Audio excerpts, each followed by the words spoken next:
if somebody has not booked an appointment. Okay. Excellent. So we are recording. Hello, hello. Welcome to Tech Toolbox. We are going to be covering today. Nat's going to run the show predominantly today, covering connecting in calendars, creating free and paid appointments, and of course we will then go in and address any other things that you'd like us to cover. So Andrew's just said he's actually got a bit of a funnel created whereby his main goal is to get people onto an appointment. So what would an automation look like if somebody has not booked an appointment in that final step of his funnel? So we will, if we've got time, we'll definitely cover that. So everyone else who's jumped in so far, anything else in particular you would really like us to do a demo on today?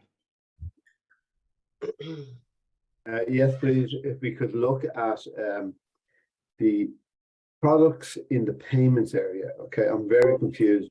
I understand products when you're creating your courses and so on, but I don't get the products in the payments area. And I'd like to see how you can use that and how you can link to a shopping cart, if possible.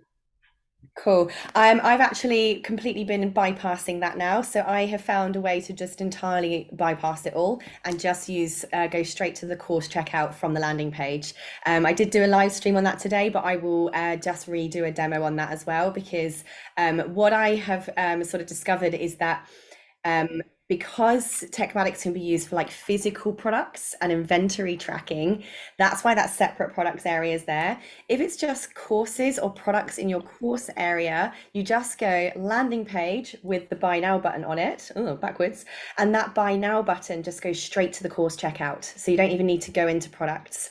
So I'll definitely recover that demonstration for you guys today, because yes, we we had been overcomplicating it in previous demos because we were thinking more physical products. It's much easier. You'll be very pleased to know. Cool. Any other questions people would like us to cover? No one's got the time wrong, Lorraine. We're just starting. We're just seeing if anyone wants us to cover anything today. Oh, hello everyone. Sorry I've not got my video on. I'm lying in bed. I'm not very well, but hey ho. Get well soon.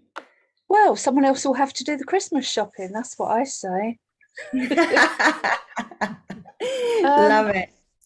I've got a question actually around emails and how you change your SMTP settings, because I've tried it, but I don't think it's working properly. Ooh, that might be more of a going into your account scenario, because that depends massively depending on who the provider is, and your whole email provider settings as well. That's less of a generic answer. What I would recommend you do, Lorraine, is grab one of the free 15-minute calls with one of our tech experts on that one, so they can actually go in your account and actually see what your settings are inside your email settings. Brilliant. Excellent. Thank you. No worries. Okay, landing page to check out. All right, Lisa's saying she's not getting the automatic login emails to work. Okay, I'm assuming that's from the course itself. So Lisa, always for backup, I always recommend that you have an email that's delivered in a workflow for every single course that you have, that includes the login URL, password, and email address that they used. Again, I'll briefly cover that, but if you do check out the live stream I did inside the Techmatics Facebook group today, I did actually go over that again. But yeah, that's interesting. That's not working. Again, Lisa, you might want to book a 15-minute call with one of the tech experts just to check your account specifically there, because we don't have any known issues with that on other sites. So it might be we need to look at your account and go in and have a little ganders in there. Cool. Anyone else got anything in particular you would like us to cover today on top of setting up calendar appointments? Not for now. Cool. All right. Well, as always, feel free, guys, to jump in and ask any questions you have as we're going through. Now, instead of taking over like I did last week, now I'm going to let you go ahead and just do a demo on how to set up a free and a paid appointment first. Then from there, I will go in and just work on demonstrating a workflow to follow up with somebody who hasn't booked an appointment, as Andrew has asked. And I will also go in and just do another quick demo on how to completely bypass that whole complicated product section with getting your course published, going straight to the checkout from your landing page button. So without further ado, over to Nat for some calendars and appointments. Hey guys, so let's start with setting up your account purely on the business settings and to your user to make sure your time zone are synced with your calendars. So let me just share my screen. Just making sure I got the right screen. Yeah, so this is my main dashboard. Let me just get this one out. Okay, so perfect. So the first thing that you need to do when setting up a calendar is go to your settings. And then on your business profile, make sure the time zone is like your main time zone to make sure our time sync with your calendars and bookings. So make sure you need to set this one up first. It's under settings and business profile and time zone. So this one, and after you updated it, just click on update address to like save the changes. And after that, the next time zone that you need to set would be under profile. So here on the same like setting section, click on profile. And then from here, you will see this user availability. So the user availability will have the options to set your meeting locations and your available hours and definitely the time zone. So make sure you set up this up with the specific time zone that you're currently in, as long as you have available hours. Because if two of the time zone that you have in business profile and under your profile, your personal profile, the times will contradict and it will not show the right available hours for your booking. So that will create conflict on your end. So make sure you set this up under profile time zone and under business profile time zone. So that's the first step to set up your calendar. And then the next step would be going to the calendar section. So you will see two calendar section in your TechMedix account. The first thing would be under dashboard calendars. So these are just basically all the bookings that you will get with your TechMedix calendar. And when creating a TechMedix calendar, it will automatically sync with your Google account, or if you have Outlook, we can also sync it with Outlook. So yeah. So the first thing that the first calendar section that we have is here under dashboard calendars, which basically shows all the bookings that you have into your system. And you can also see all the bookings on like a list form by going in appointments. As you can see, I have 2 bookings in here. And to just for the shortcut, when going to settings and calendars, you can just actually like click on here, click on calendar settings, and you'll definitely like rerouted to the calendar settings. So that's one thing. And the first thing that you need to do, this is what we suggest to our clients, is to create your group calendar. I mean, your like group calendar, yeah, group booking. So the first thing that you need to do is click on add group, rename your calendar. So what I usually do is like make sure, let's say I want to name my calendar as TechMedix support calendar. And then in here, just making sure I got the right spelling. And then the description would be just book a call with TechMedix support group. TechMedix. So that's the thing. And then make sure your calendar URL is unique. It's actually like generates link for every calendar that you created. So I'm just making the calendar URL as TechMedix support. It will give you this option if it's taken, like you see it has like a cross symbol. So it means this URL is taken. So let me just change it into whatever available. Yep. So I'll just click save. And after that, after that one, it will create a board for you, which you can add in all of your calendars that you want to be added to your business. So click on new calendar, and this pop-up will show up with setting up your actual calendar. So this is the actual calendar that people would book in. So I'll just show you like the quick example on how to build this one up. So the first thing that you need to do is click on add user. So if you have multiple people in your account, if you have like other stuff that needs to be like using the booking reminders or booking appointments, you can add multiple users under this account, and you can definitely like segregate the availability for each people. So I can optimize the availability for like whoever is available, or to have an equal distribution for every booking. So that's the two option you can do. But for now, And by the way, just to interject, sorry, I'm going to jump in there, Nat. This is particularly if you guys have a team of staff and you want people to be able to book in appointments with your whole team. So obviously this doesn't apply to a lot of people using Techmatics in the moment. A lot of people are just individual, business owners. You're only going to need to add, Nat's referring to like having a whole group of people here.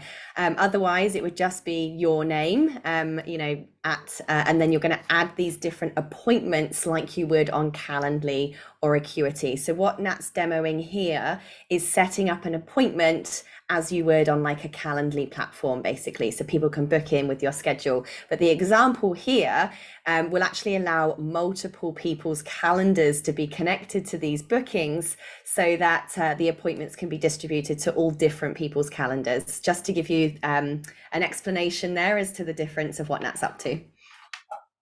Okay. So let me I think it's running on my end. Give me one sec. Yeah, so I just turned off my noise canceling. Okay. So yeah, thank you for that, Tara.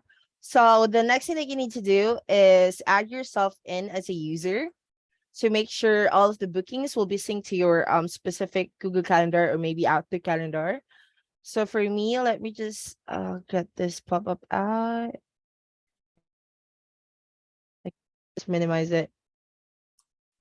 Hide widget. It's not getting out. Okay. So let me just do it again. Click on add calendar. And then here, this is where you can set up your calendar. So I'll just add myself in as a user, since I'll be using like all of the bookings. So I'll add myself here. For the custom location, if it's a face-to-face consultation, you can definitely put in an actual like meetup address in here, or your office address. But if it's a virtual meeting, you can also connect your account, like connect your Gmeet account or connect your Zoom account. So for every booking, it will generate unique booking link from Zoom, or you can just put it in custom and put in your personal meeting room in here.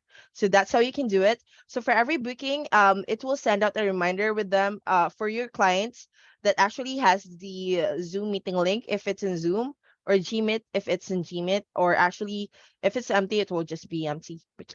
So I'll just leave it as empty for now, and then this is how you're going to name your calendar.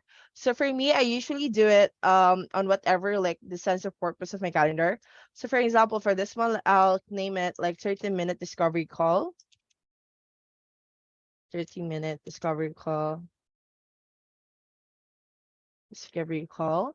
And then the description would be pick a 30-minute discovery call with Nat. So this is what I usually do, and the calendar URL should be unique again. So let me just put in /30-minute, and then yeah, so that one will be fine.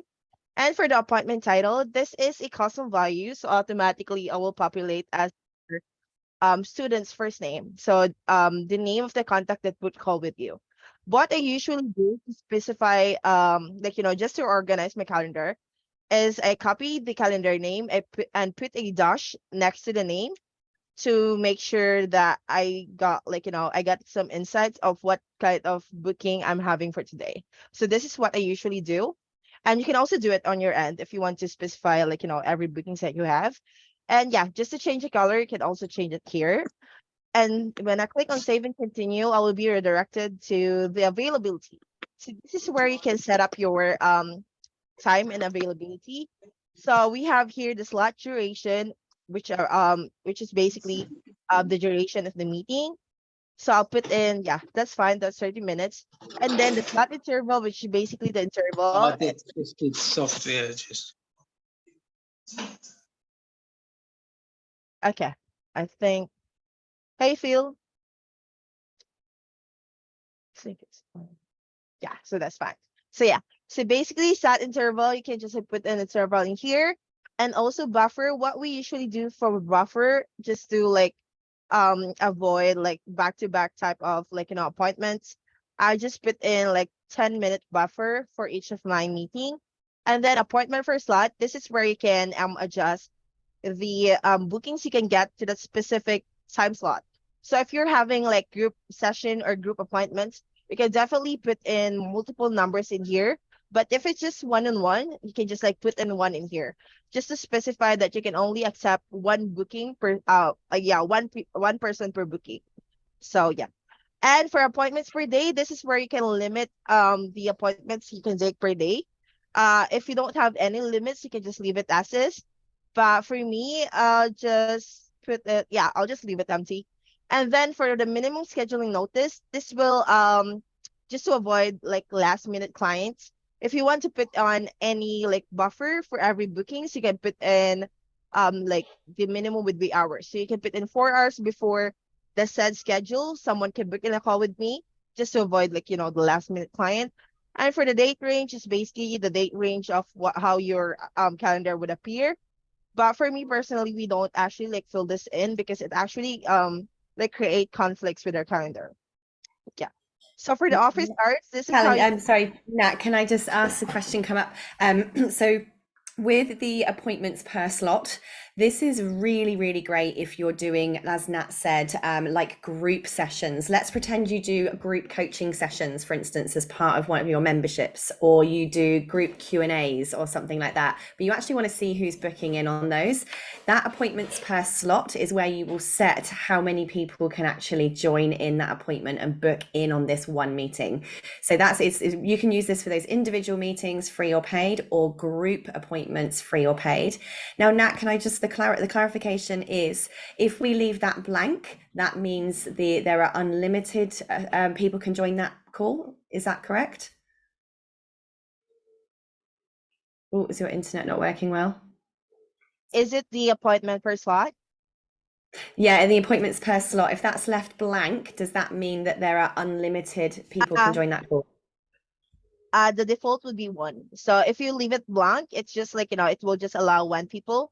But if only you can allow just 1. like you can just specify 1, or you can just like leave it blank. Yeah.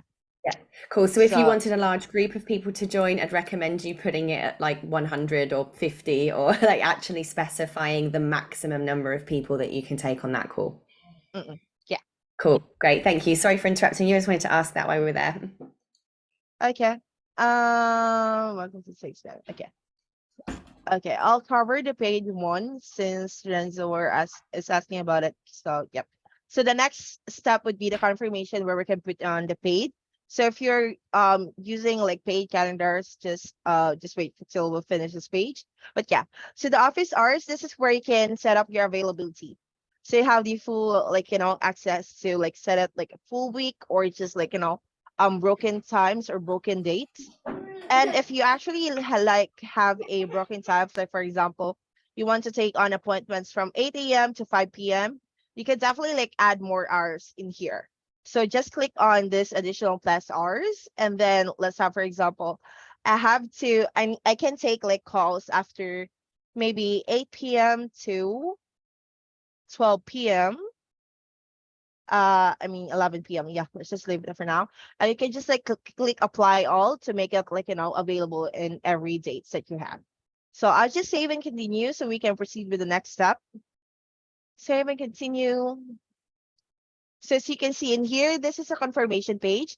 What we usually do in here is toggle on the sticky contacts. So sticky contact means that you don't want to have any new like new contact for every form submission, because basically our work calendar have a form embedded in it.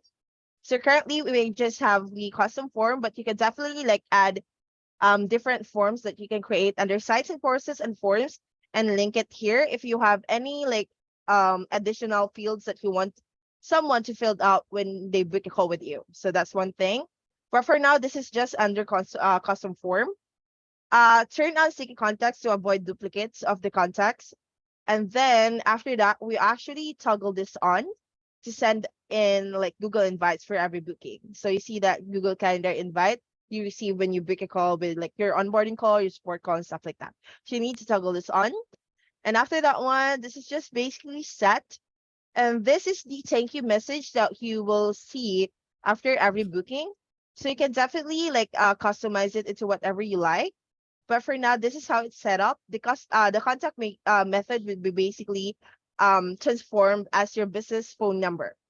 But if you don't want your phone number to be showing like anywhere else, you can just like remove this one and just like leave it as is. So like, so for example, I just delete it. So yep. So this is basically thank you message I have, and I can just click on complete if I'm all good with that one. But if it's a paid calendar, what you can do is you need to toggle on the Stripe payment. But make sure you already link your Stripe account under integrations, under Stripe, and like link it. So if you don't have any Stripe, this button will not appear on your end. So make sure to do that first before you create your paid calendar. So I'll toggle this on and it will give me this option to set any amount that I require for the booking. So for example, I'll do 10 USD per booking, and the description, I usually just change this X into the actual amount.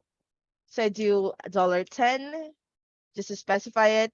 And yeah, so that's it. So that's the easiest way to like, set up a paid calendar, and you can just click complete. Amazing. I just wanted to add in where you had that add in a custom form. One of the things that I really like to ask anyone who's booking an appointment with me is, what are the main questions you have for Sarah for this call? What things would you like Sarah to help you with? Is there any specific things you want to go over when you have your booking with Sarah? So when you actually, before you create your appointment, I do recommend you collect that information, because it can be really helpful in preparing you for your coaching call or your consulting call that you're going to have with these people. I find that preparation gives you a lot more power for that call you're going to have. So go into sites and courses, click on forms, and just simply create a really simple form that's got like 3 custom fields in it that will just say, what would you like to discuss in this call? What questions do you have in this call? What will make this call absolutely brilliant for you? So then when you do go in to create the appointment, inside that customs form section, you add in those, that form that you've just made, and you'll have your appointment booking, and those 3 questions will actually appear when somebody goes to book that appointment. So it just gives you a lot more information. For an example, another way that I use that custom form section is when we're doing like tech setup calls with people, we actually ask them, to prepare certain access or certain files. If I'm working on somebody's course plan outline with them, I ask them to drop a Google Drive link so that I can view that document or file in advance or have it ready for the meeting. So there's lots of creative ways that you can use that form to collect any information that you might need before that call is actually booked. So this can be very, very powerful for you. So we've got the example there. That's how to create yourself your calendars. And of course, you can add as many calendars as you want. Techmatics has unlimited calendars, and it has unlimited appointment types. So you could just go through and now and keep adding appointments to that particular calendar. And, your 30 minutes, your 15-minute strategy call, your 1 hour, your 90 minutes, whatever it is that you want to create. Nat, can you just show everyone there how they actually then share that calendar link with people so that, they can have a book Sarah's link, whereabouts do they find No worries. So after you already set up your calendar, this is what you need to do. See this calendar code button on the top of your screen. Click on that one, and there you can just switch into whatever calendar group that you just created. So for us, we created the Techmatics support calendar, right? So I'll click on this one, and then you can specify whichever calendar that you want to get the link for. So for us, I'll just do the 30-minute discovery call. And that's it. So this is basically your calendar link, and this is your calendar embed code. So if you have, if you set up your website inside Techmatics, you can just easily add a calendar element, which is basically your Techmatics calendar, into your pages. Or if you're hosting your website somewhere else, like WordPress, Wix, and stuff like that, you can just copy this embed code and paste it on your pages. So we can just like embed your calendar into your page, and people can just book in, and all the email reminders will be in-house inside Techmatics. So yeah. So let me just copy it just so you can see how it looks like on my end. Copy that one, paste it here, and then yeah. So this is how it looks like. Basically, this is the calendar name that we set up. So yeah, just be familiarized. So if you have any like specific calendar name, make sure you strategize it on your end. So basically, this is the group name, which is this one, and then the calendar name, which is basically the calendar name, and the description. So you will see the description in here, the time duration, the time zone, and your students or your clients can actually choose whatever time zone that you want to like book in, but it will definitely like adjust into your availability. So it won't be like, adjusted to the students availability, but in your availability on the type that you set up under business profile and under your profile, like personal profile. Yeah. So once you're already set up your calendar, the next thing that you need to do is enable the workflow. So after here, so basically that's the calendar, right? The first thing that we need to do is set up your time zone under business profile, under your personal profile, and then set up your calendar in here. And then once you're done with your calendar, what you need to do is go back to your main dashboard, go to automated workflows, and all of you should have this specific folder which have all the booking workflows we have set up. So when I click on this folder, it will show me 3 options. So this one is currently published, but this is where you're going to add your calendar. So to do that, just click on the specific workflow. And then let's just wait for that one to load. Yep. So basically I have here the existing calendars that I have in my system. But since I just created a new calendar, what I need to do is click on add new workflow trigger. And the trigger for the calendar booking would be the customer booked appointment. So click on the specific like trigger, and then it will show you this pop-up. Click on add filters. Under the drop down, select the calendar. So this is where you can specify on whatever calendar that you need to like link with this workflow. So I'll just click on in calendar, and under drop down, I will find the calendar that I just created. So it should be this one. So as you can see, 30-minute discovery call, Techmatics support calendar. So this is basically the calendar that we just created earlier. So I'll just click on that one. And what I usually do is I rename the trigger name. So I will be like, I will be organized with all the setup that I just did. So let's just name it 20-minute means this call, Techmatics support. Techmatics support, and it will show up here. So this is basically the calendar that we just added. So you will see like multiple actions that you can see under this workflow. So we have here like moving them to a specific pipeline stage under customer journey. So that's one thing. And the other one would be internal notification. So internal notification, we have 2 options on our like Techmatics account. You can have like internal notification via app. So if you have installed Lead Connector app into your phone, it will send you a notification in your phone that someone booked an appointment with you with this specific headline.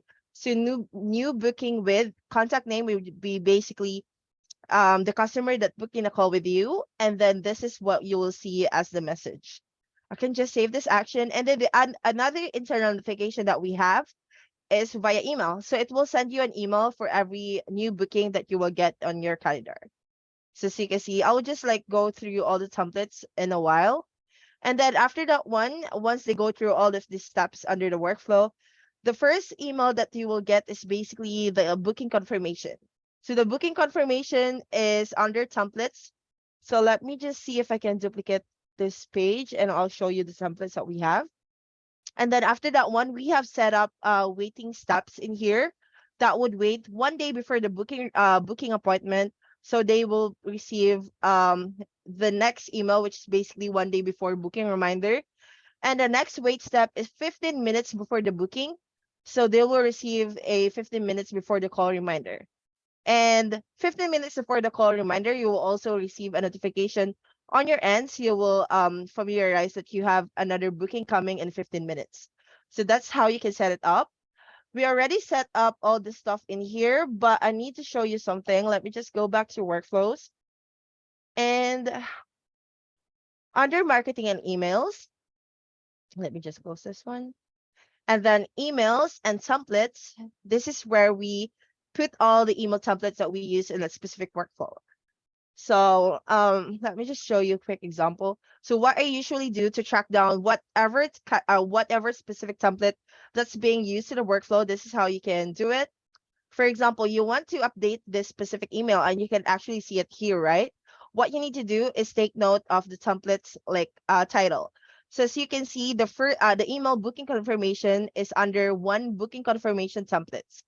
So go to your email templates here into the search bar, type in one booking confirmation to be able to update the specific template. So as you can see, when I type in one, it appears here. So basically, this is the same template that is being used in this workflow. So I just click on the specific template, click on that one.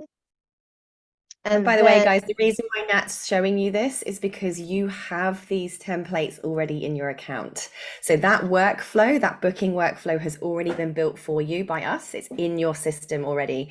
And this email template is also in your system already. So Nat's showing you this because you want to be able to go in and find this in your account so that you can go and edit and customize it for yourself as well. So that's why we're going into this much detail, because you have this in your accounts. Yeah. Thank you for that, Sarah. So yeah, so basically that is the email template being used in booking confirmation. So this is the content of that email. If you want to change, do some changes in it, you can just like click on this element and type in more of the contents that you want to add in here. But basically all these variables are automatically updated into whatever the booking details that you have. And then make sure to edit your template. So for example, for this social media footer, make sure you add in the links of your socials. If any of the socials is not applicable on your business, you can just hover to the specific media and delete it. So that's how you can do it. And yeah, and you can definitely add more social media footer here if you had lots of other social media platform. But yeah, so if you want to edit further all of the email email templates that we have in here, you can just click on that specific element and then you will see the template title, and you can just go to your email templates, search for that specific template title and edit it here under email templates. So yeah, so that's it for the calendars and booking reminders. Do you guys have any questions? Address, is it the address under footer, Lisa? Wait, on that bit where the socials are, mine is quite specific. I don't want my home address to be that specific, so I don't use a PO box yet. So I was hoping to make it a bit more vague. I couldn't click on it to edit it. Oh yes, okay. Let me show you a hack I usually do. I'll go to that specific booking confirmation. So pretty much you can actually you feel like you can't access it because basically the font is on white and the background is on white.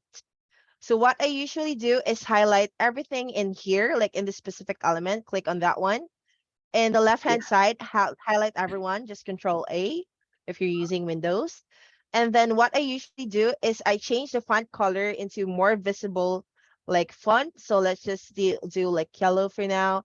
And then you can just delete all the unnecessary information that you don't want to be added into your footer. Let me just change it into more bolder colors so you can see it. But yeah, so you can see it here because it's basically dark. But yeah, so if you want to delete the location address, what you can just do is just delete everyone in here. Yep, delete everyone and then click save. I don't mind it saying Western Hemisphere, but it's a little bit specific at the moment. So just highlight it and make it dark. And Yeah, it's still definitely. So you'll be read able, it. yeah. That's Yeah. bloody genius, Ye- Nat. Thank you. Yeah. So let me just change it on the original. Let's just do it white for now. Yep. So you can see Or it's just not delete, visible yeah, to some just of you. delete those fields completely. Yeah. You Mm-mm. don't have to have it in there then. No, Yeah. you can delete it over here on the left-hand side. Mm-mm. Okay, great. Thank you. Yeah. Yep. So do you guys have any other questions regarding calendar and reminders? Any workflow specific type of questions? Yep, I think they're all good. Good. Alrighty, I will take over. Thank you, Nat. That was extremely helpful. Yeah. Now, what we're going to do is just talk about, I want to go over just creating and publishing a course. I did do a live on this today because there is now a way to completely bypass the complicated products bit, which quite frankly was a headache. So, woo! Let me show you the quickest and easiest ways to do this. Now, I did publish this little flow chart, sexy flow chart, inside the Techmatics Facebook group today. With how to get your course published. Any digital product, so it's not a course, anything that's inside your courses area, inside your Techmatics account, this applies to. So you're simply going to add your course. You're then going to just create the checkout on its own. You're then going to create the sales page with the buy now button or enroll now button. That buy or enroll now button will take them straight to the checkout, so that then your automations, your automatic access is way easier. You don't need to go to the products area and add extra products there as well. So let's do a really quick demo on this. This printout is inside the Techmatics group in the comments section of the live stream that was delivered today, and that for I think that's for everybody now, is the 20th of December 2022. So do go and search for that if you're watching that later. All right, so let me show you step one of creating your course or your product. As you know, is to quite simply go into your sites and courses area, click on products, and from here, go in and add your product. Okay, so I'm not going to go through and do the full demo of that. We've seen that a few times, and it's one of the easiest bits inside Techmatics is to go in, press add a new course or add a new product, add your lessons, and upload your particular document, your particular files or lessons. So create a product. Now here's one that I did a demo with today, how to make amazing candles. I do have the world's slowest internet. Let's close a couple of these bits over here. So I can go in, I can add more lessons to this if I want to. Lesson 3, lesson 2, press save. The next step, once we've added all of our lessons, is to then make sure they're all set to published. We're going to click on each lesson, make sure we've uploaded our content, and we have added our thumbnail for the lesson. Next thing we're going to do is go to customize, choose the theme for the course player. This is the screen that the student sees when they are already enrolled in the course. This is the screen that they see when they are watching your course videos or downloading that digital file or ebook or whatever it is that you're selling. And then from there, you are going to go into your details section, which is where you can add the thumbnail for the overall course or product. And you can go in and add your instructor bio and information there, your favicon, which are these little icons at the top of your tabs there, and press save. All right, so let's just go back to our flow chart. What we've done is we've added our course. We've gone to those settings in the details there, and we've made sure those settings are all what we want them to be. Now, step 2 to make this sellable is we have to make an offer. Let me just make this bigger so you can actually read the thing. Right now, as step 2, we have to go in and create an offer. And in Techmatics world, an offer is the checkout. So when we use the word offer, it basically means checkout. Now, this you have to do whether it's a free or a paid product. The offer / checkout is exactly the place where people put in their name, their email address, and enroll if it's a paid course, and pay. So what we're going to do is create that next. So go into the particular course that you're working with here, go back into memberships, go to offers, and we're going to create a checkout for this particular product. Now I'm going to delete the one I made earlier. I don't know if I can actually, can I delete one I've made earlier? I'll do it again anyway. I'm just going to create a brand new one. I don't know if it's going to clash because I've made it earlier, but I'm going to go create an offer. And that one was called the How to Make Amazing Candles course. And then it's going to say, which product is this the checkout for? Okay, so we're going to go and pick the How to Make Amazing Candles course, and then you're going to select your price. Now, I haven't got a Stripe account connected to this particular demo account, but this is where I could change or set my price if I had. I'm going to press create. Now, this is the checkout area. I'm going to press edit checkout. And here, this is where we can first click on the offer details.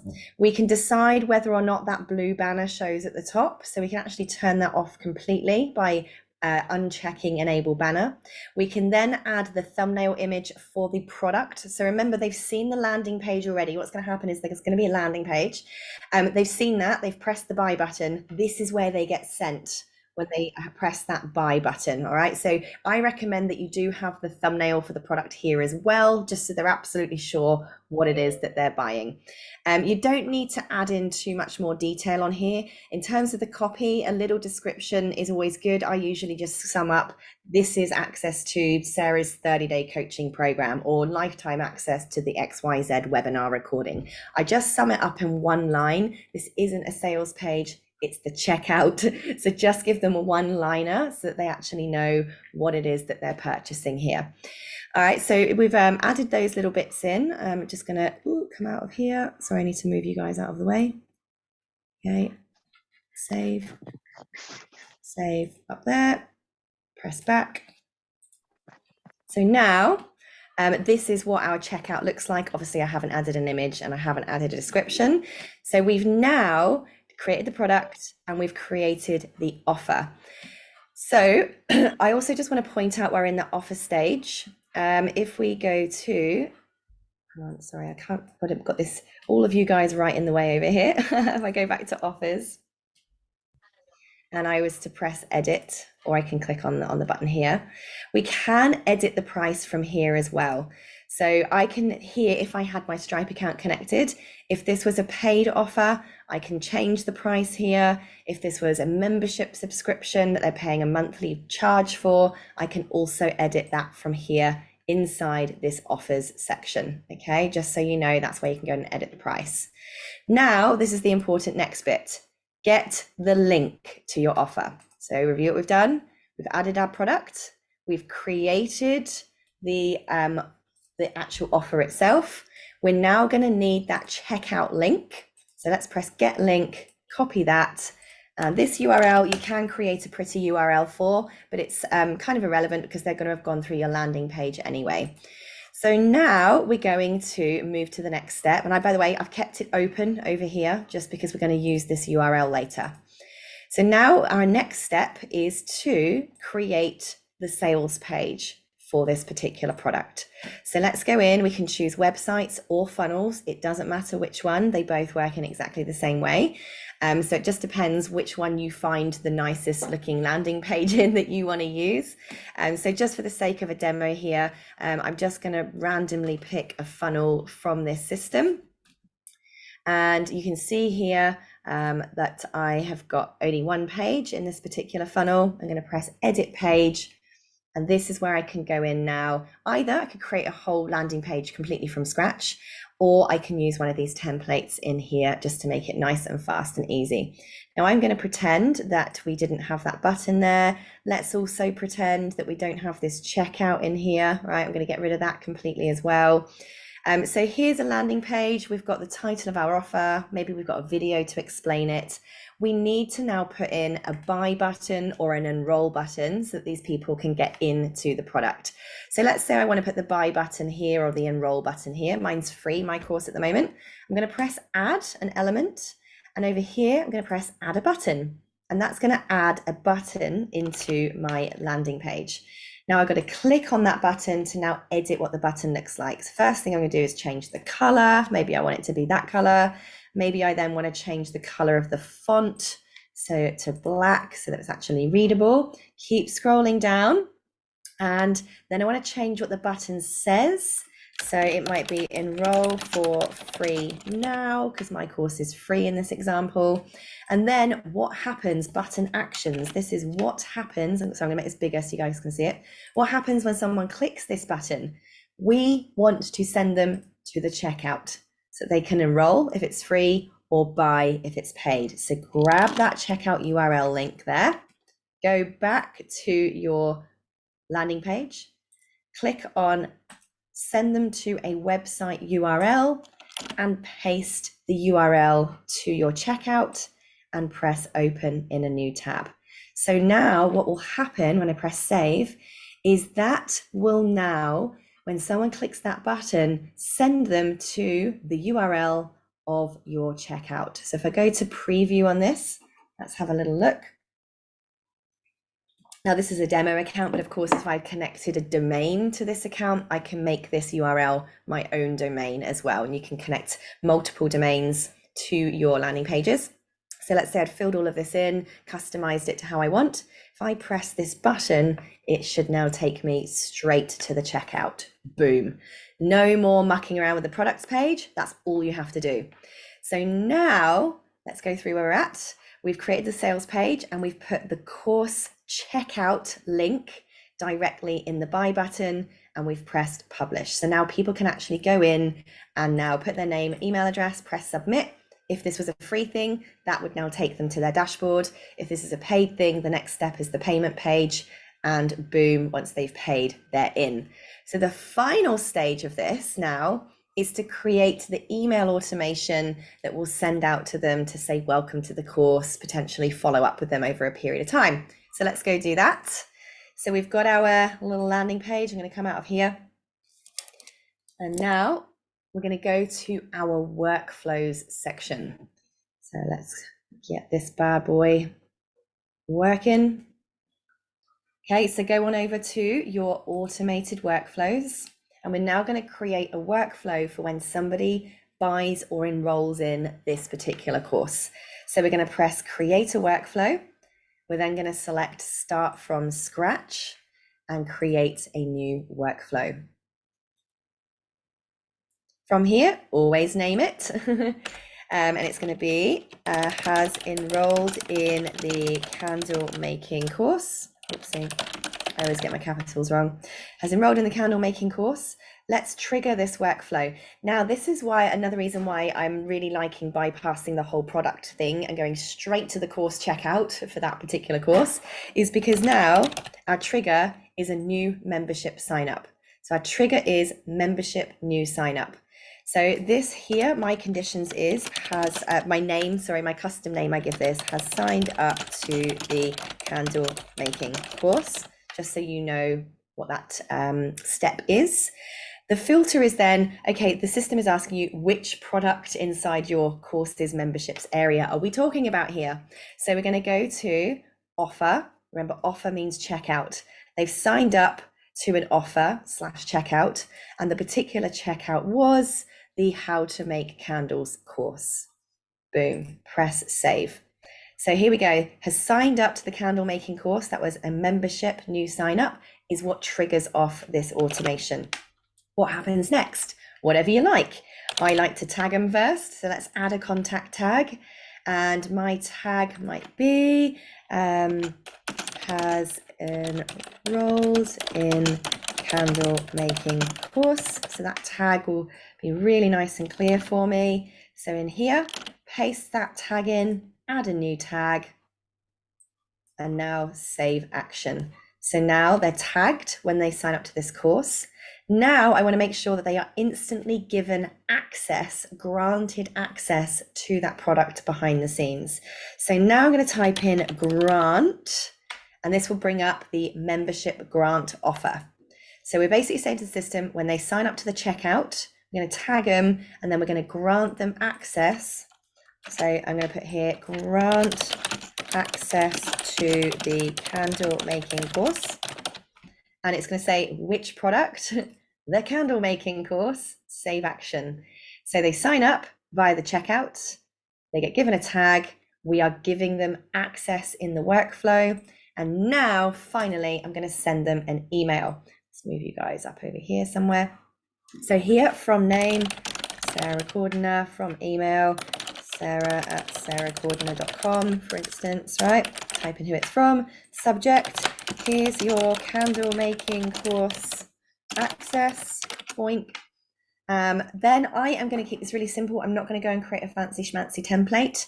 I normally keep this email really plain text to make sure it has the highest deliverability possible and it's not going to go in junk. So here's what I normally do for this first email when somebody signs up for a course. Hi, let me make this bigger so you can see. Hi, custom value, contact first name. Hi, contact first name. That will automatically pre-fill with their name. Thank you for joining the candle making course, right, blah, blah, blah, blah, whatever you want to say. Here are your login details. Now, because the system has actually enrolled them, the system has signed them up because we've put the grant access thingy there. Here's what you're going to do. You're going to go and give them their login URL so they can log into your school. You're going to give them the email address they signed up for so they know which one of their 10,000 email addresses they used. And you're going to give them their password that the system has auto-generated for them. So we're going to type in URL, email, password, like that. Then we're going to get the system to pre-fill it for you. So under URL, put your little cursor there, go to custom values, membership contact, login URL. That will automatically pre-fill with your online courses login area. Okay, so you do not need to do anything other than custom values, membership contact, login URL. And that will pre-fill and automatically pre-fill with your school's login URL at that point. No other fancy stuff needed. Then the email address, you're going to do custom value and you're going to do membership contact email. That will automatically pre-fill with the email address that your student used to purchase or enroll in this product. And finally, password, put your little cursor there, custom values, membership contact, password. And that will pre-fill with the password that the system has generated for them. So that makes it nice and easy. And then obviously you can put in whenever you want. Come and join my Facebook group, book a call with me in my calendar. I love you. Thank you very much. All right. Save action.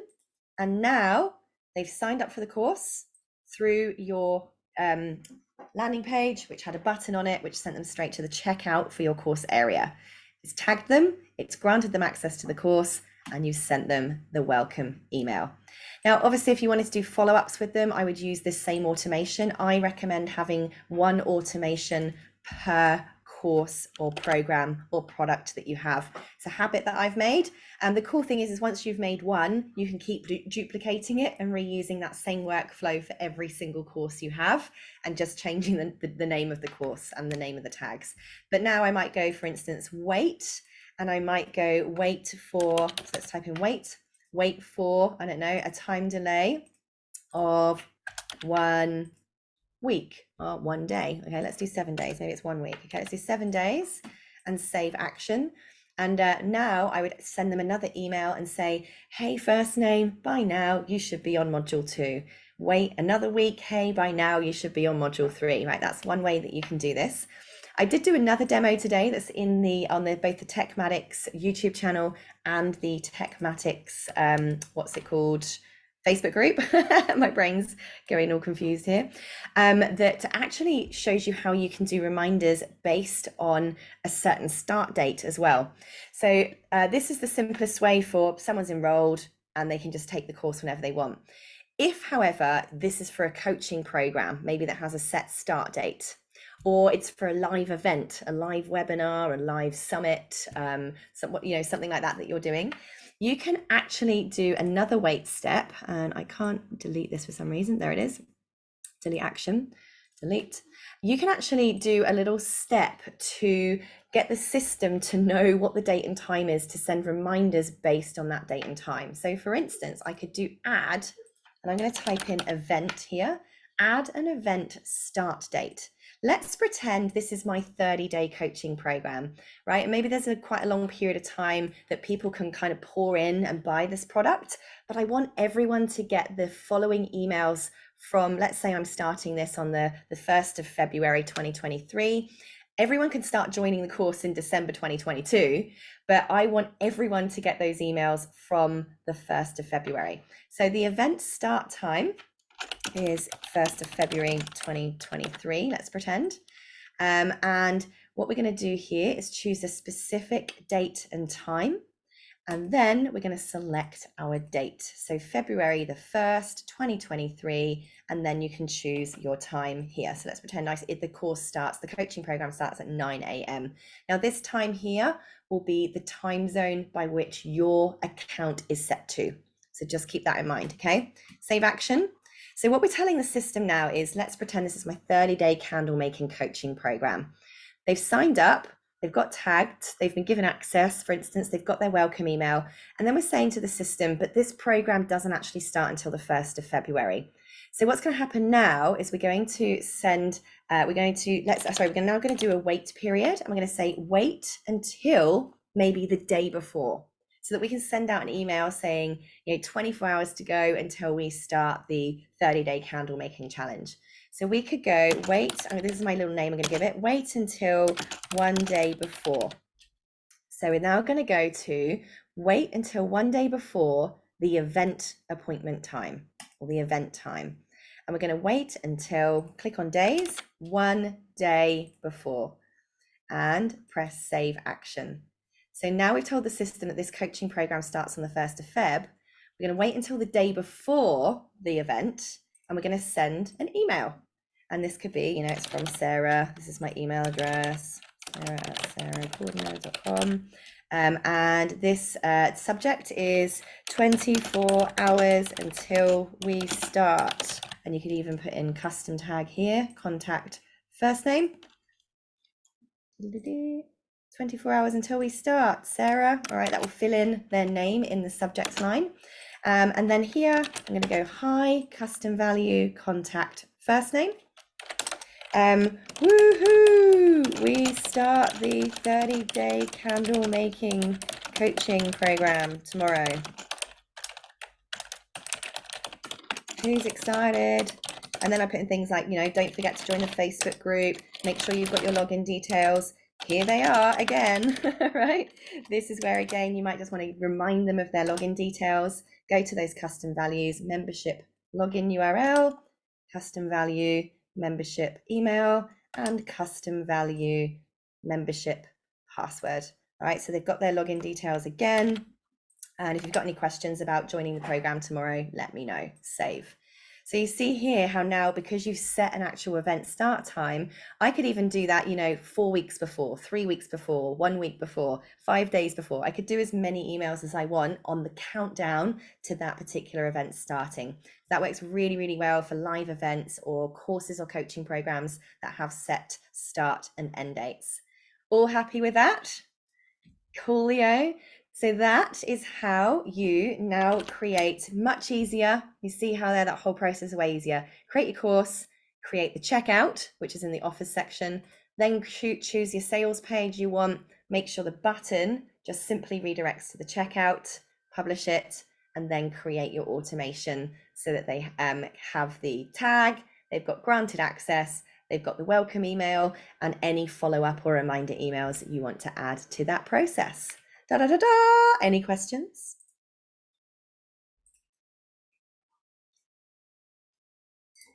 Is there a separate course, a password for each course bought? No, that is their password for their access to your whole dashboard. So they have that one login URL.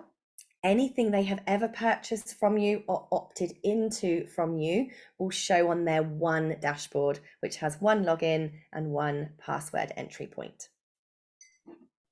Any other questions? So if they buy, Sarah, do they then automatically, that automatically gets put onto their dashboard when they buy the course? Correct, yes. And that's why I'm loving just going straight from the buy or enroll button on the page straight to the product checkout, because that ensures through your course area on your platform, your LMS area on your platform, that that product has been enrolled in or purchased. It will automatically be put on that student's dashboard. Okay, thanks. Martina, is it risky to send them passwords in plain text? This is a really big question, really, that depends on people's own email security behind the scenes at home. Your Techmatics account doesn't actually store your students' passwords. We don't see them. There's nowhere in the administration area that you can actually see what people's passwords are. So from our side, it's very secure. From your side as the administrator, it's very secure. And of course, they can go into their account and change their password if they want to. Now, if they've chosen to keep their email accounts open at their end, that's actually their breach of security, not looking after their own email accounts, not necessarily us failing to keep our systems secure at our side. Now, obviously, I'm not a GDPR consultant, nor am I a cybersecurity expert. I know we do have people here who are so. At the moment, that's the way I have found makes it as easy as possible for your students to log in. I have found when we didn't send out passwords in the email, people forgot what their passwords are. They're then emailing, they don't even notice that it says I've forgotten my password underneath. But if you're not comfortable putting that password in the email, then just don't put that field in there. Because if they've forgotten what their password was, when they do go to the login URL, there is a forgotten password link on it. So they can press that button and be sent a reset link where they can reset their own password. And that way it's not going into emails at all. So I think you need to decide which you prefer to do. I have found people get way less confused, stressed, angry, upset, and confuddled when I just give it to them. But that's up to you to decide. Okay, Lorraine says, if I wanted a membership with monthly drops, I would add the drops to the course so that they can get access. Yes, so we actually do have drip release features inside Techmatics. So let me do a little demo to show you where to find this. So if any of you are doing, I know, monthly memberships where maybe once a month you add new content, release new content, maybe you're doing a 30-day course and you don't want people to skip and run ahead, you want everyone to be at the same stage. Drip releasing is a feature that you can definitely use. So I'm just going to confirm that I'm cancelling this. It's only a demo. So I'll just show you where you can do that. Now, there are pros and cons, by the way, guys, to drip releasing content. From a learning perspective, global learners are the kinds of people who are happy to pick up a book and scroll somewhere in the middle. And they'll have a read at the page that interests them. They might flick forward to the front to another page that interests them. And now they can put it down and be perfectly satisfied that they got what they needed from that book. That is an absolute nightmare to an analytical learner who must go page 1, page 2, page 3, and they absolutely cannot skip forward. They have to go through in chronological order. Now, analytical learners will always go step by step by step, whether you've got drip turned on or not. Global learners, however, really like to just do mass binge sessions when they can get in. And if they cannot skip forward to the bit they want to see when they want to see it, you're going to get a very upset global learner. So I have found from my own understanding of human behavior that it's actually, this is just my personal preference. I've had less complaints when drip release is turned off because the analytical people don't care because they can still go in order. The global people can skip on ahead and binge and jump around as much as they like. It's the global learners that will kick off if they can't skip forward to the part they want to get to or do their big binge sessions when they've got time. But of course, there is definitely very good structure and organization to having drip release content depending on the type of program you're running and how you're running it. Only you can decide that. So let me just show you where to find drip releasing. If you go to sites and courses, click on products, go to the course that has lessons in it that you want to drip release. So I'm just going to go and take you to one of those courses now. Let's go to our amazing candle making course. Let's pretend this was a 30-day program and I only want them to have the 4-week lesson access at a time. You're simply going to where is it? It's in I think it's in subcategories. Here we go. Inside the module, click on, so you got your module here, click on this little drop down where it says published and you have drip. And the drip days means they can access this content from how many days? From the day in which they enrolled in the course. or they've got access to the course. So you would need to control this with that event start date in your automations if you didn't want them to have access to this yet. It may be that your first module is just called the pre-preparation module. So they have from day 0, from the day they sign up, they immediately have access to pre-preparation module. That could be your welcome video, the link to the Facebook group, any pre-preparation work they might like to do just to get ready for the course. If it's on 0, it means this module is ready immediately from the second they enroll.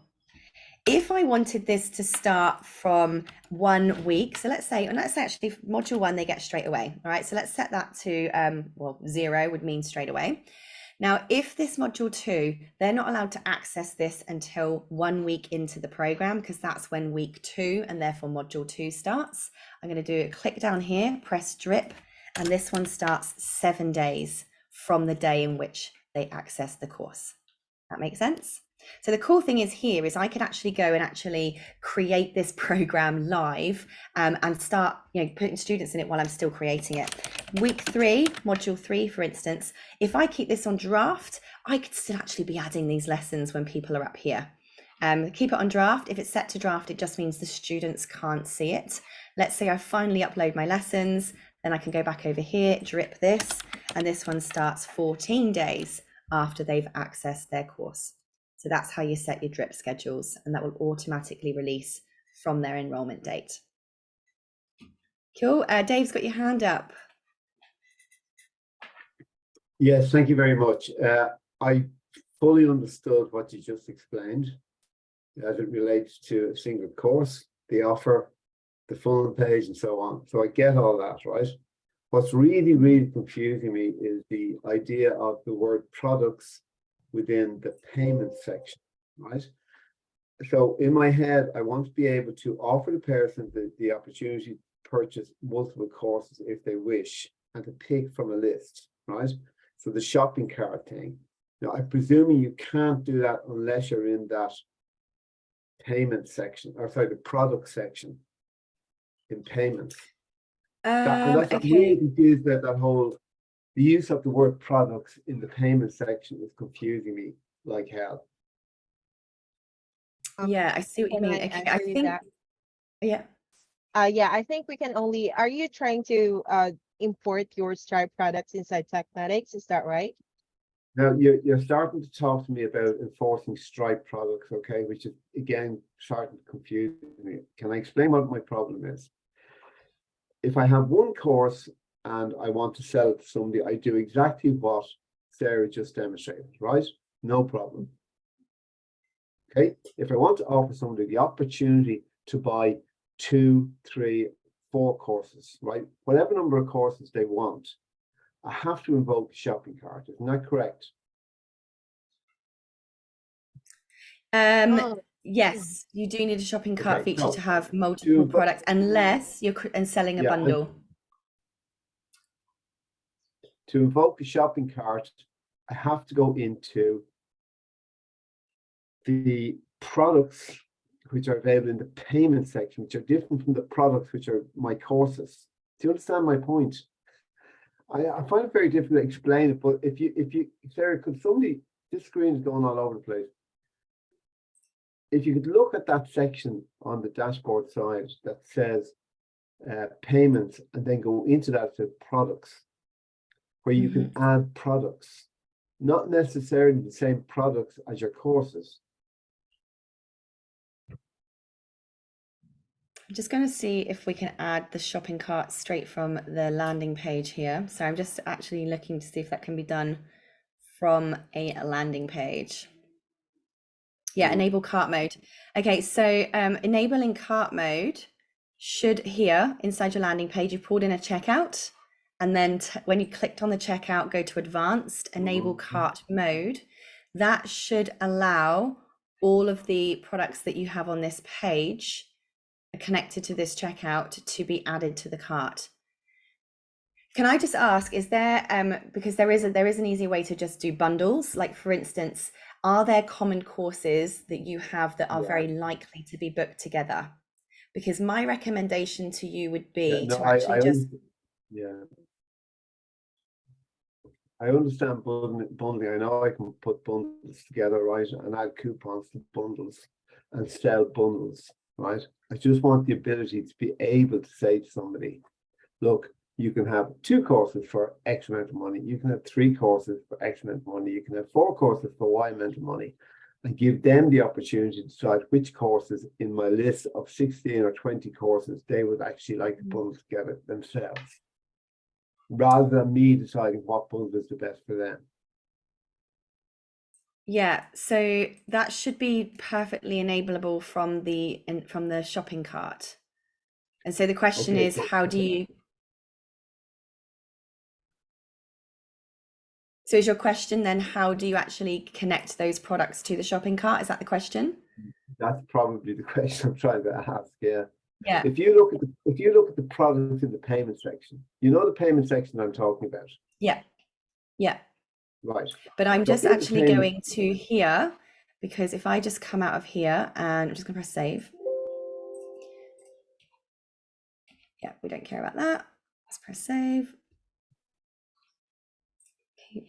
All right, let's go back to here.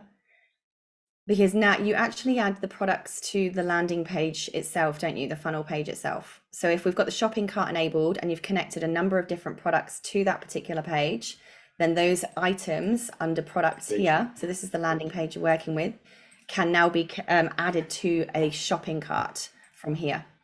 I'm So you trying press, to do a test. you're doing a test right now. Yeah. So here is where you can, my understanding is I haven't got multiple products in here because this is just a demo.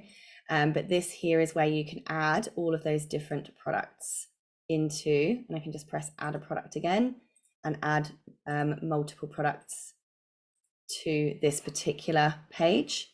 And so when someone's on that page and the shopping cart's turned on, which we have, they can choose from any of those products that we've connected to this particular page. Yeah, that's very possible. Yeah. Okay, now what? Yeah. Okay, so So you if I see here add now, the we've product to connected that all of these particular page, products. now make Mhm. yeah. Yeah. So those products are selectable. They're only selectable at the offer you've added to that particular product. Is that correct?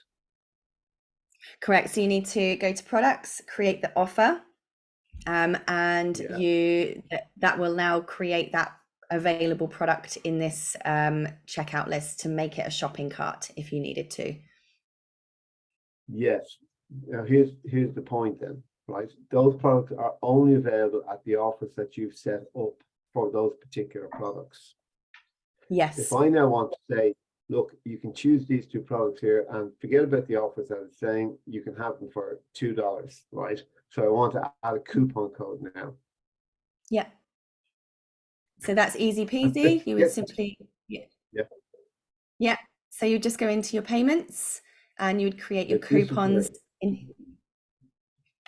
Yeah. And so you'd simply go create your coupon, choose the coupon name, give them the actual coupon code. And now at the checkout, that's where they would add their coupon code that you've given them that will then give them discount on whatever it is that they've put inside that shopping cart. Okay, so that's something I can experiment with. Thank you very much. Just finally, see the word products that you have on the screen there under the payment section where it says products. That's extremely confusing because I can go in and add products here and I'm, well, what the hell is that about? Is that just if I want to have a book, I can add it as a product or what? It's very confusing. The same term, yeah, so I normally, if it's a thing that you are actually giving, you're selling, I personally would say make a habit of just always putting it under products, because it doesn't matter whether, even if it's a live webinar, you still want to have a course for that webinar so that you can have a lesson with the time, date and Zoom link. And then with a lesson to be where the recording will be uploaded. So for me, I honestly would just make the habit of always coming into your courses area, creating the product, creating the offer, and then you can, if you want to have shopping carts, you can go and create other checkouts elsewhere.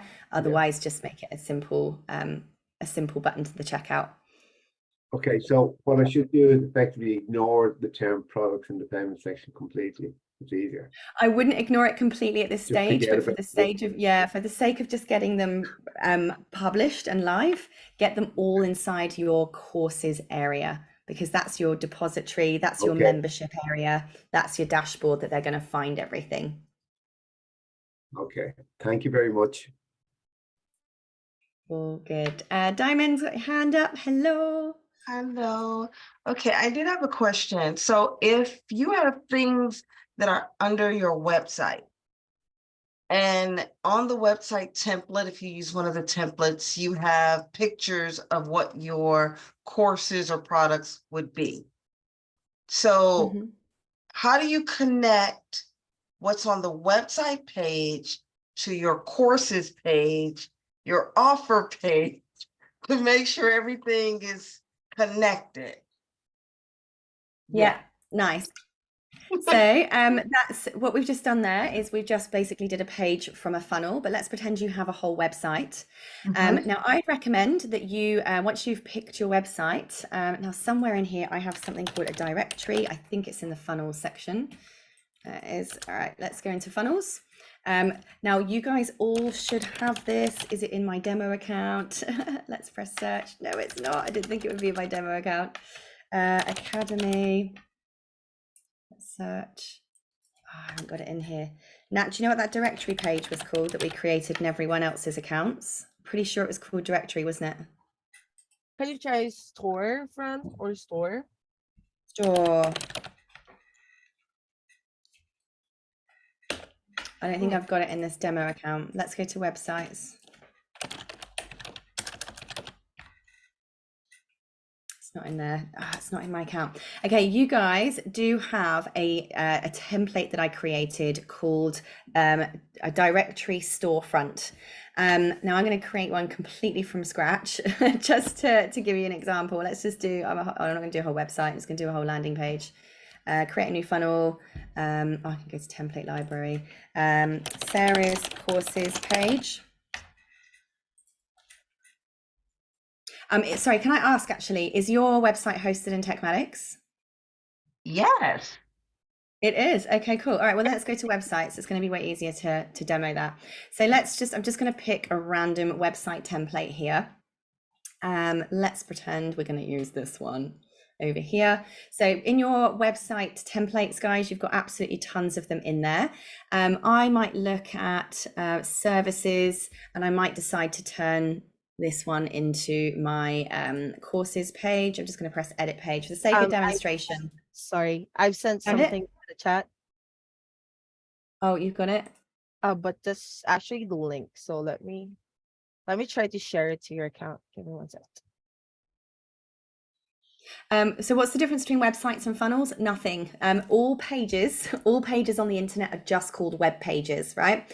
A funnel are a couple of specific web pages that go in an order. So when they see this web page and they do something on it, they then move to this web page and they then move to this web page. So a funnel is just a controlled group of web pages put in an order. Websites are just a collection of web pages. So you've got funnels that are pre-created for you, purely a bunch of web pages that you can use. You can delete them, you can turn them into websites, you can take website pages and make them funnels, you can do it the other way around. So it doesn't matter which way around you choose to do it. But don't worry, now I'll just use this as an example. But what we're trying to do, here for what the question Diamond is asking is, this is our website. So let's pretend this is our courses page, right? Instead of services page. And obviously I could duplicate this page if I had courses and pages. I'd call this courses, and all of Sarah's courses are here. And what I would do now is I would simply add in my columns, manage columns. I don't want to manage. I would simply, I've got images here. I would just change these images to my course images. So let's say, and then this would be the title of the course, and this would be, instead of read more, it would say enroll now, or learn more, or find out more information. So what I could either do is I could either make this button here go to a landing page that was specifically about this course and had more info, or I could send that straight to the checkout. So let me just draw a diagram for you here, because I find it a lot easier to show rather than tell. Let's pretend this is your whole website. Mhm. Okay, and then you have from there, you have a page called courses. This is a tab, courses page or courses tab on your website, which I would call like a directory. So all you're doing inside that directory, and there is a template for you in your account, it's just not in mine because I've got a pretend demo account, that basically lists all of your courses in a like a storefront, like how you would see the directory page on a website. Nat, did you just put it in my account, did you say? I'm not sure if it's the right one, Yeah, but don't it's worry, I'll just do the X, Y, Z. example. Yeah. No, that's all good. Okay, so on here, basically inside your courses directory page, you would simply have like all of your little thumbnails for your courses on this course directory page. And there is a template that's just been pre-built for you. And those little thumbnails would be the image and a button to each of your different courses or products that you have on offer. And then quite simply, the button, so I'll just do this little image here for a button on that page, or those pages, can either go straight to the checkout. So let me just do another little diagram here.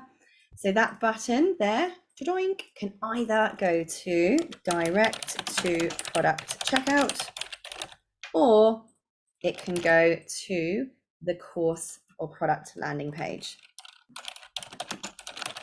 Sales page. I'm going to call it sales page if it's for sale. So that button there, I'm going to change that word to buy or enroll. All right, boom, see how that works. And then the process we just showed you in today's call, from the directly to the checkout, that's where they then get the automated workflow to get their access.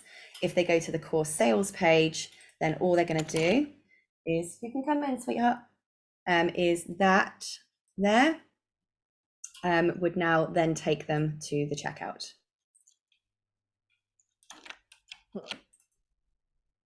Yeah, makes sense.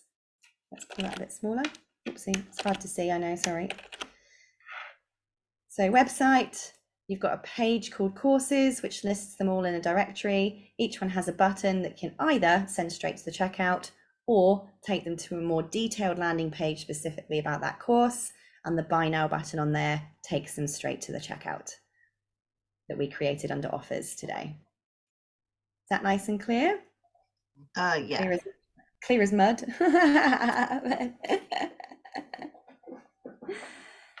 Cool. Joanna's got a hand up. Hi, Joanna. Hi.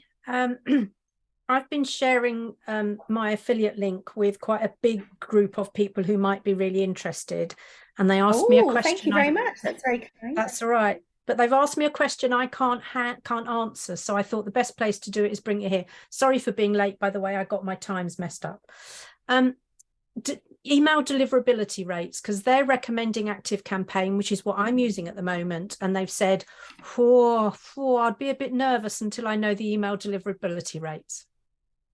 Great. So there's a number of different ways of answering this question, and this is based on the domain that you are using, because it runs off of your domain and your host. So it actually connects, if you're using your www.purplecrystal.com website, whoever you are hosted with is the email service provider, right? It's your domain's email service provider. So it's as secure as the email service provider that you've decided to use. Now, the other great thing about Techmatics is it does connect to your DMARC and DKIM settings, meaning that you can increase that deliverability rate by setting those custom domain email settings, the SMTP settings, in exactly the same way you can with ActiveCampaign as well. The rest of the email deliverability then purely comes down to the historical use of that domain as an email sender. So what's your bounce rate? Have you got rubbish email addresses that are bouncing back or being marked as spam? If they're not, your deliverability rate over time, your ESP gets trusted, and your email service deliverability rate then increases as your SMTP details get trusted by the email service providers. I do recommend using, if you've got a brand new domain, if your domain's brand new and you've not been sending emails from it ever before, I would highly recommend that you do use a paid service called Warmify. Warmify will cost you about $49 for a month's worth of basically fake sending emails from your email account, from your own domain's email address. But basically what it will do is it will start fake sending out emails to a bunch of fake emails who then automatically reply to you. So you do get a load of like your own junk mail in your own inbox for a month. It's your own system replying to you to basically build up that deliverability rate and the trust inside the system.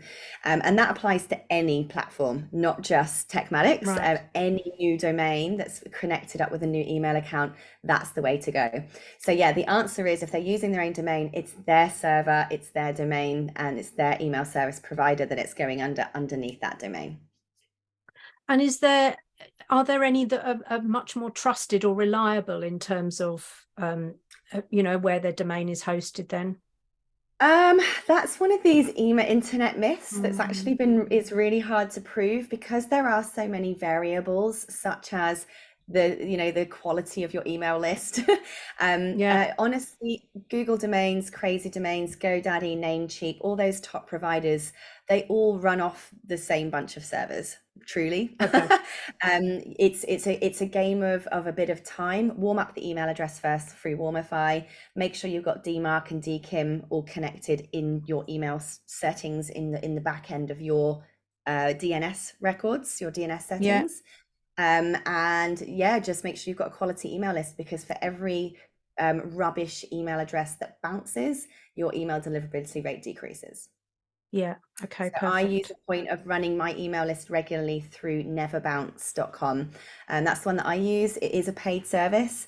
It's fairly cheap. I think it's less than a cent per email that you have on your list or something like that. I actually run my whole list through that regularly and delete every single contact that comes back as bounced or ugly or invalid or unverified, just so that it reduces my bounce rates and undeliverability rates, and that keeps my deliverability rates high. And presumably that's similar to Clean 13 then, for instance, as a service. Yeah, absolutely. Okay. Yeah, there's heaps of them that do that, and using any of those paid services, they all work in the same way. They just go through and validate whether that's a real email address or not, and whether it's bouncing, and just delete them and get them out of your system. Yeah. It's so funny. I see people so precious about their email list. Like, I don't want to delete people from my list to make my list smaller. Smaller and cleaner is better for you. Promise. Delete them. Yeah. Thank you. I appreciate you answering that. Whether I can give such a succinct answer to the people that I want to, but hey, I'll do my best. No Thank problem. you. Thank you. And thanks for promoting Techmatics. That's amazing. Appreciate it. Ricky says, I'm late to the session. How could I possibly set up 6-week live video challenges? Is it possible to create an embedded Zoom page on my website hosted on Techmatics? So you want to do a 6-week live video challenge. Can you explain that a little bit more, Ricky? Well, I'd like to capitalize on the beginners who are just going to be picking up guitar in January, you see, because everybody will be getting spanking new guitars for Christmas. So they'll be looking to learn. It's usually when all my YouTube traffic goes up as well. So to monopolize on that, I'm thinking a real sort of hands-on challenge. But I've heard about this thing about using challenges to kind of, I don't even know as a lead magnet or a tripwire. I just want people to pay for it,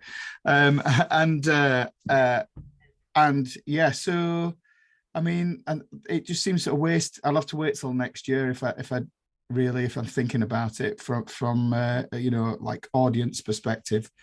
Now I do have a Facebook group and I can do it in there, but I did a Facebook Live in there to 1,000 people, and it was awful. It was just a mess. It was just absolutely a mess. So I'm just thinking, Facebook Lives are sucking so bad right now. The quality is horrendous. I agree. So you want to deliver it live because it's going to be really easy and fast for you to just rock up and deliver your daily super content. Easy. Right? I've done it for 30 years. Yeah, amazing. So if you're going to go really that straightforward and you want to do it live, then I would definitely recommend that you simply create a recurring meeting appointment inside Zoom. Go to your Zoom account. Yeah, like this. Go to your Zoom account, press create a new meeting, and then this is a recurring meeting, and it will repeat daily until this date or between these two dates, so that you have one link that will be valid and live every single day at the same time for that full 6-week period. And then I would simply go into Techmatics, create a course in products, and I would pop that link inside the first lesson. So the first lesson be a video of your big old head going, hi, welcome to the 6 weeks guitar challenge. Every single day, we're going to jump on a live stream and we're going to learn a new ding ding. And inside the text area below, you're going to find your link. We go live, same time, every day. It's the same link every day. Here it is. And because I'm an absolute champ, I will record every single one and they'll be dropped down in your lessons below as well. So I just turn the Zoom recording on, and then after each Zoom session, just upload those to day 1, day 2, day 3, day 4 as lessons inside the Techmatics account. That's how I would go about doing that to make it easy peasy lemon squeezy. Thank you, Sarah. Appreciate it. Thank you. Pleasure. Any more questions? We do have to wrap up today's call. So if there is anything that I've missed, please do shoot an email on support@techmatics.com and I will go through and make sure I answer anything, or the team answers anything that's been missed. But I got time to just take one quick one. Valentina says, question about the affiliate program for our clients. Could we have some training sometime in the future? So we have got a help article on our website. If you go to help, it does actually explain how to use the affiliate system, but I'll give you a really quick sneak peek to show you where this is. Guys, you should have affiliates promoting your programs in the future. It's a great way for you to make money. As you've just seen there, we've just had the lovely Joanna turn up and say, I've been promoting your product to my group of people. And that's exactly what your affiliates can do for you. You can offer them commission money in exchange for promoting your products and services. So in terms of where we find this, you're going to click on your marketing and email section, and you have your affiliate manager here. Now, the first thing you have to do is create an affiliate campaign. Campaign means, what is it that you're allowing people to be an affiliate for? And damn it, I'm not going to be able to connect this because I haven't got a Stripe account connected. So you do have to have a Stripe account connected to have your affiliate program running. Why? Because so that you can pay people, right? So first of all, creating your campaign, I'm going to press skip and get started. Oh, yes, it's letting me skip past to show you. So basically what will happen is inside your affiliate manager area here, it will show you how many affiliates you've got, how much money they've generated, how much money you're due to pay out. Under the affiliate section, this is where you can actually add your affiliates, and you can actually set, under your campaigns area is where you can actually set what the products are that are available for affiliate promotion, what percentage you're choosing to give to people in commission, and under your affiliate section is where you add your affiliates. Now, when you add affiliates to this area, the system will automatically email them their unique affiliate link. You don't have to do anything. The system will automatically do that for you. They'll receive an email saying, hi, Sarah, thanks for becoming an affiliate. Here is your link. You can actually track that inside your inbox area because every email that comes out of the system goes through the client's record.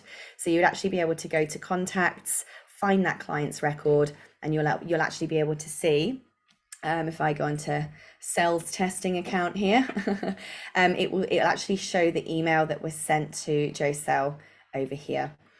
So there is a video help article inside the Techmatics help articles area that shows you the step-by-step how to actually set that up. I will actually do a video inside one of my live accounts this week just to show you what it looks like in a live account. But it's really, really simple. You just go to create a campaign. What product or products do you want people to be an affiliate for? What percentage are you going to give them? Publish. So that's it. That's really all you do. And then you just add your affiliates to the program and they get sent their special links.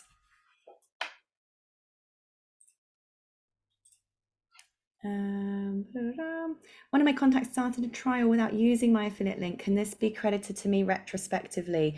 Unfortunately, Joanna, it's really hard for us to do that because we use an external platform called First Promoter. And once their plan has started, we would actually have to cancel their plan and get them to re-enroll through your link for it to trigger through Stripe. So I'm sorry, we definitely can't. You want to sell one thing with 2 different payment methods. Okay, so sorry. Do I have to create a separate payment product for each of them? Do I have to create a separate payment product for each of them in a funnel page? Recurring payment and one-time payment. You would just create, okay, so the question I'm understanding is, let's say we're selling the candle making course, and option number 1 is you can buy this one-off for $500. Option number 2 is you could go on a membership subscription and pay $50 a month for as long as you like. So what you would do is you go into products, you create the one course. So your candle making course is loaded into the courses area. Then you go to offers and you simply create 2 checkouts only. You don't need to create 2 different landing pages. You just create 2 checkouts. Checkout number 1 is the one-off payment of $500, and checkout number 2 is the go on a subscription plan. Now on your landing page that's selling the course, I would simply have, here's all the stuff about the candle making course. There are 2 ways to purchase this program. Way number 1, lifetime access for $500. Way number 2, little thumbnail and button, membership subscription, and they simply have their own get this one or get this one buttons, and those buttons direct to the respective checkouts, which automatically link them into that same one course once they've purchased or enrolled. One landing page, the landing page has the different payment options on it. 3 different checkout options. If you've got 3 different payment options, it's only the checkouts that are separate, not the product and not the landing pages. That help?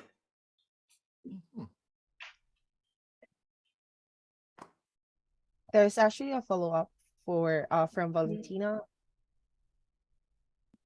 In the UK, it doesn't work well to sell via a checkout form from offers, only through payment product.